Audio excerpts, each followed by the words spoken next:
Today we talk about something we rarely pause to think about, the life beneath our feet. Long before we build, launch, or celebrate progress, countless species already exist quietly in the soil and water around us. They have no voice, yet their survival supports our own.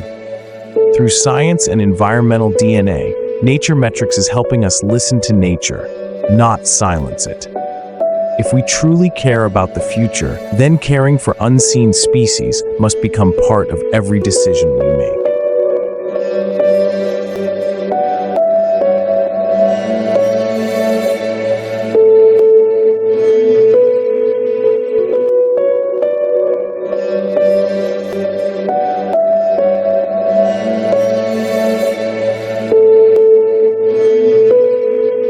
How viewers, first of all, good afternoon. We are here in the World Future Energy Summit, and we have a wonderful lady with us. Hi Laura, how are you? Nice. So she's from Nature Matrix and giving voice to nature. So how are you giving voice to the nature? What is the chemistry behind this logic? Yeah, so it's really important to give a voice to nature because so often decisions are made without thinking about the impact on nature.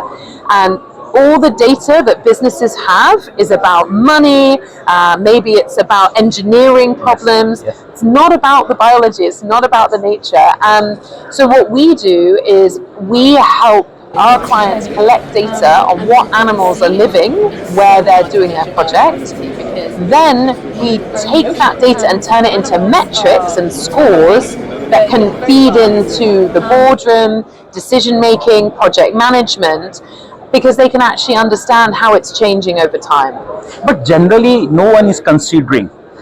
We are living a happy life on the earth. Yeah. What under the feet, Yeah. we are not considering. So how you got the idea to save these precious species? Yeah.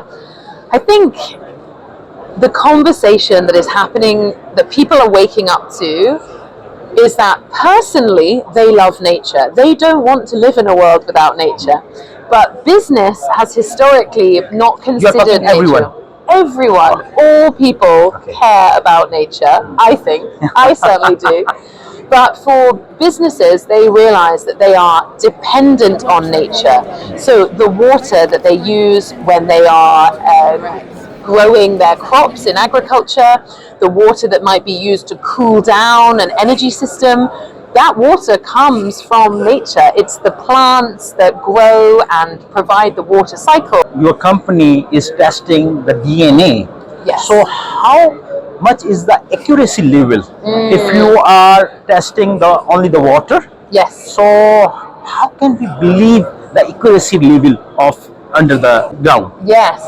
So you're right. So our company uses a technology called environmental DNA, where we can provide sampling kits for soil, water, and air for people to collect an environmental sample, and all the traces of DNA that the animals have left behind in the environment will be in that sample. They come back to our laboratory and we decode those samples. But the accuracy is really important. We don't want people picking up a species that would not, for example, a seawater species is found in a pond, a freshwater pond. Okay. They wouldn't trust the technology. So what we do is, it's a bit like a crime scene forensics when people are looking for human DNA, but we do the same with animals. So we are really, really accurate, and we will only report that species is present if we are really certain it's there. We will also cross-check, and we will say, okay, we think we find this species, but actually, is it known to be there? So I'll give you an example. We were doing a project in a river in Sweden, in Northern Europe, and we detected camel DNA. Okay. And we thought, this can't be true. There are not natural camels living in Sweden. That's not normal. But when we did broader research, we found out there was a camel farm just up the river. So it really that was the sign of accuracy. It was the sign of accuracy, but we did the quality control to say that doesn't look right. But when we looked into it, it was right. There were camels in Sweden. How you feel that you are in this energy conference? So what is the relation between the biodiversity and the energy. It goes both ways. Yes. So there's a dependency that the energy providers have on biodiversity. Some of them are using water, some of them need biodiversity to stabilize sand, to stabilize rocks, etc. But there's also an impact that they have. So when they build and construct, they might be having a negative impact on nature and biodiversity. So the conversations we're having here today are trying to help the energy providers understand that they can do positive actions for nature without much extra cost. And a really good example, Which is your target market? which is us. We want the leaders. We want the people. Like which sector? If we are talking about the real estate sector, which sector is your targeted marketing? Well, we work in all sectors. We work in all sectors, but today, because we're at the Energy Summit, we've spoken a lot about renewable energy. Yes. And one key part of renewable energy is the offshore wind sector. And we work a lot in the oceans because measuring biodiversity in the ocean is really hard. Do you think that it should be some sort of SOP whenever you are going to launch any project? Before project, if you are going to make a deal for the land, you should know what is under the ground. Yeah. Do you think that it should be a SOP? I think it should be. I think it should be standard. I mean, you do at the moment. Who will implement it? Because Yeah. there is just a government part who can implement that SOP. Yes. So there is government regulation in most countries already that will say, before you break ground, before you start your project, Can you have name to do the country's name for the viewers? Yeah, so is Environmental Impact Assessment, or EIA, is the regulation that you will often find in lots of countries. So certainly in all European countries, there's a requirement for an EIA. In the Abu Dhabi Environment Agency has a requirement for an environmental impact assessment. So most countries in the world will have this requirement. However, it really varies to the degree which they ask for robust data on biodiversity and nature. Sometimes it will just be tick a box, we haven't seen any birds, so we're fine. But sometimes they will really ask for a detailed assessment of how the project is going to change the environment, and that is leadership. But the other, it's not just regulation, because also it's the investors in the project. They can say, we won't invest in this project if we think it's going to harm nature. And so when a project developer feels that there is better access to capital if they do the right thing, they will do the right thing. It's a general phenomena. As a layman thinking that the species under the ground are not important. Yeah. This is a general phenomena. How important they are, Laura? Yeah. I think for us, soil and understanding the health of soil and the small microorganisms that live there is really important, because without a healthy community of animals living inside the soil, like worms and fungi and bacteria, you won't get the vegetation. Without the vegetation, you won't get the birds, you won't get the mammals. So actually soil is the base of all life on the earth. And in the same way, in the ocean, the microalgae and the small things that you cannot see are the base of all the life that then happens. And so the DNA technology is very effective at finding the very small things, where the conventional methods, which would be cameras or visual observation like you or I, we can't see fungi unless we have X-ray vision, which we don't yet. So the DNA is a great technology for making invisible nature visible to people. But the soil test is very common, and we always practice this test. Yes. Could we find out the same thing what you and your company is doing with the soil test? Is it possible? So the soil, if someone's taking soil testing, Why water? Why the water testing as well? So the soil testing is great for fungi, bacteria, and the things that live in soil. Okay. The water is very important for everything that lives above the soil, so the mammals and the birds and the fish that live in the water. And then the air testing is important. So you are touching the aqua life. We're testing for aqua life, we're also testing for soil life, and we're also testing for life in the sky, birds and things. So you have to do the different types of tests to bring that data all together, and then you see the whole food chain. you see every part of the trophic level of the biology in the system, not just one bit. In your past practices, did you discover some special type of species, the hidden species under the ground? Yeah, so we're constantly finding large numbers of species that the people who work on the site or the project managers had no idea was there before. So sometimes that might be small things, it might be very rare things. And we often will identify to people that's a red list species on the IUCN red list, the International Union for the Conservation of Nature. It's very important that that species is protected. And sometimes that's a really great story for the project, because they can say, we're operating this renewable energy project, and it's a habitat for this really rare and endangered species. So that's a really great opportunity for them to sell the positive story of their impact on nature, not always the negative. With some single lines, can you please tell us about your company profile and what services you are providing, especially for the students? Yes. So Nature Metrics operates in over 110 countries, so we work all over the world. We have about 120 employees based in different parts of the world, with laboratories in 5 different regions that analyze the DNA samples that we get in from our clients in that 110 countries. So our services are on the ground, where our clients collect those samples of soil or water or air, and we look at the DNA.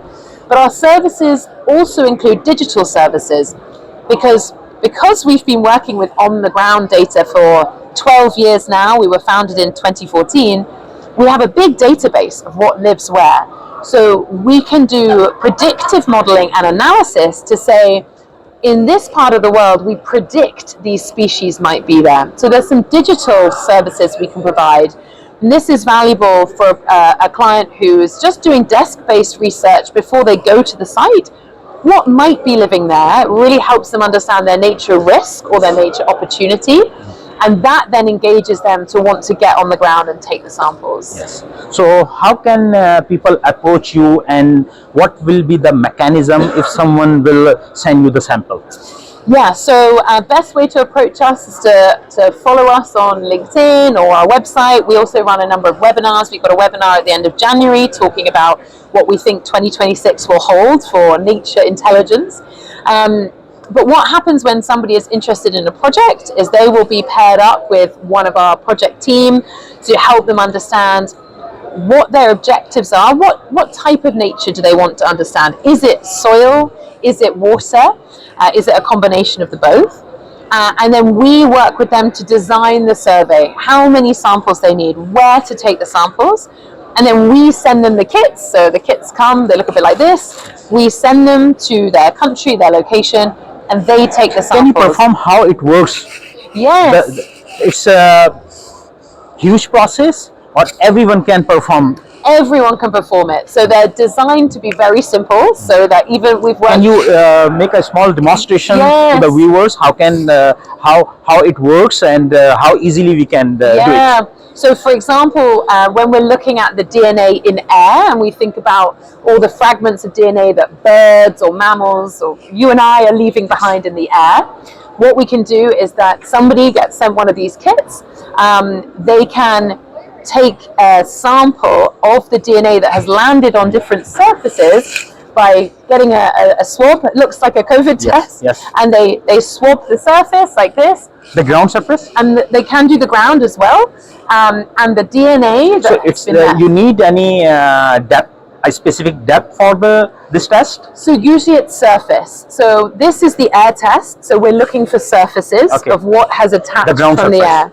If we're doing soil testing for fungi and bacteria, what we do is we get about this much depth of soil, and that gets put in a pot. Maybe about 10 centimeters. So a little core like this wide, so about this deep, and that goes into a pot, and that soil is sent back to our laboratory.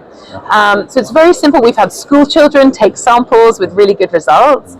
And that comes to our laboratory, and then within about 6 to 8 weeks, we send back the results of all the animals that we've detected in there. And then we can provide a sort of digital view, and you can see where you took the samples, You can see that there were some animals that are very important that were detected, like this is an endangered species, so good for you to know that that animal is there.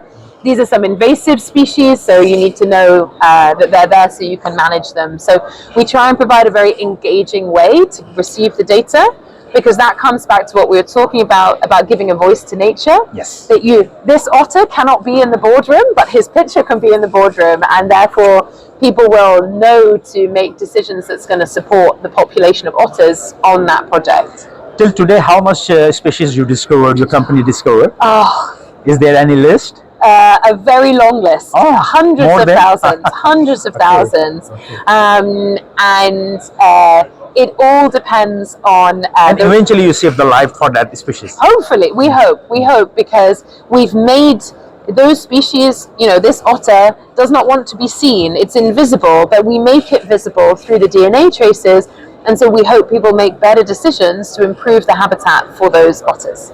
So we hope that many things have been saved. We have great stories from our clients who say, we didn't know that species was living here. Then we found out it was living here. We found the giant otter.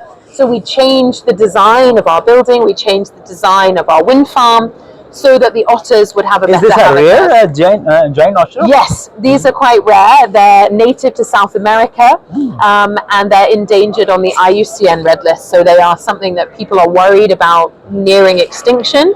So when we do find them, we want to tell the client that they should protect them. If we will prioritize the industry, so what you think that which industry should must have these type of tests, like the water test or the soil? I think the most important industries. Real estate?